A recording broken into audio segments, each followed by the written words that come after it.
Allah subhanahu wa ta'ala, He mentions to us خَلَقَ السَّمَاوَاتِ وَالْأَرْضَ فِي سِتَّةِ أَيَّامٍ, that Allah subhanahu wa ta'ala created the heavens and the earth all in 6 days.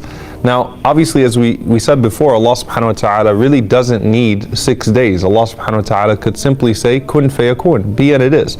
So why would Allah subhanahu wa ta'ala create it in 6 days, create all of the heavens and the earth in 6 days, as opposed to just in 1 second, and even less than that, because Allah subhanahu wa ta'ala certainly is capable of doing so.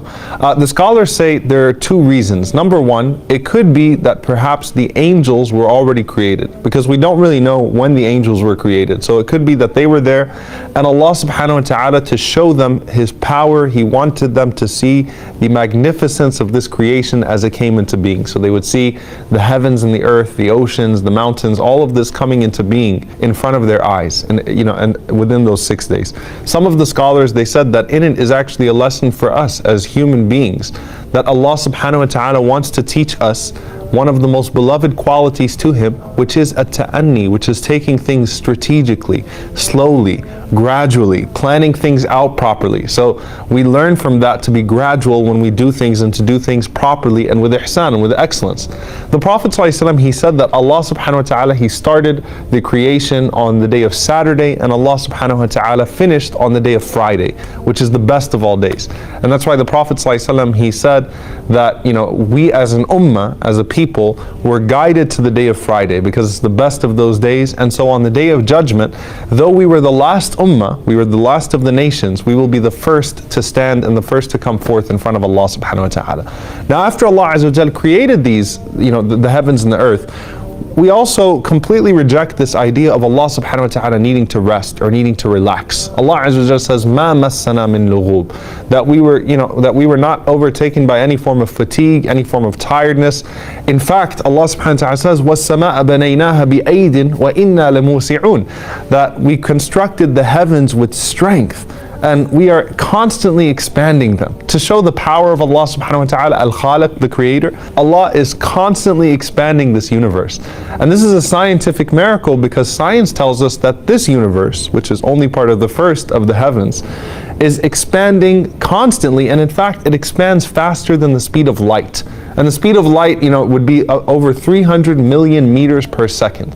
I want you to think about that, saying 300 million meters per second, and imagine the universe expanding faster than that as we're speaking. Just count the seconds of this discussion, and then multiply it by 300 million, and the universe is expanding faster than that. Subhanallah. On top of that, Allah Azza wa Jalla says that all of these celestial bodies, ya'rujun, they are in constant orbit, not going out of place. Allah subhanahu wa ta'ala constantly being in touch with them, and Allah subhanahu wa ta'ala constantly being in control of them. Allah Azza wa Jalla, He says, خَلَقَ السَّمَاوَاتِ وَالْأَرْضَ بِالْحَقِّ, and He created all of this in truth, the heavens and the earth in truth. And in Surah Al-Zumar, Allah subhanahu wa ta'ala says, يُكَوِّرُ اللَّيْلَ عَلَى النَّهَارِ وَيُكَوِّرُ النَّهَارَ عَلَى اللَّيْلِ, that He causes the night to envelope the day, and He causes the day to envelope the night. And it's funny, because the scholars, the early scholars, the way they commented on this, they said that yukawwir means to wrap something round like a turban. So Imam Ahmad rahimahullah, and Imam Ibn al-Jawzi, and Ibn Taymiyyah, Ibn Hazm, and many others, they derive from this way back then that the earth is round, because Allah subhanahu wa ta'ala uses yukawwir, the word yukawwir. And obviously there's the ayah where Allah subhanahu wa ta'ala says, وَالْأَرْضَ بَعْدَ ذَلِكَ دَحَاهَا, that after Allah subhanahu wa ta'ala created the earth, He made it like an egg shape. A dahaha can mean that He made the surface like an egg, meaning smooth, or that He actually shaped it like an egg, and obviously both meanings are true. Now, one of the things that causes us confusion at times, or that's been left open to interpretation, is when Allah or the Messenger ﷺ mentions the 7 earths. Now, Imam al-Alusi rahimahullah in Ruh al-Ma'ani in his tafsir, he goes through many different ways of understanding the 7 earths. One of them is that there are 7 zones or 7 cores of earth, which is actually scientifically true. You'll see there are 7 cores of earth, 7 different layers of earth. So one interpretation is that it could mean 7 continents or 7 different separated parts of land within this earth. One of them is that the ard that we all have is one.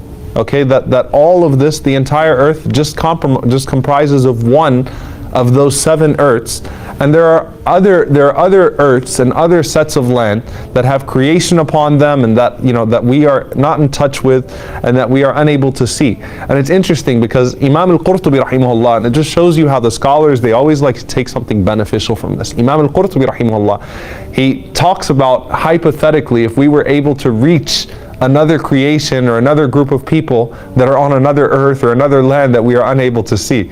And he actually discusses the obligation of da'wah upon us if we're able to reach them. And so this shows us that we're not really supposed to be focusing on what this means in the realm of the unseen, and how we can interpret it scientifically, but rather we take benefit from it.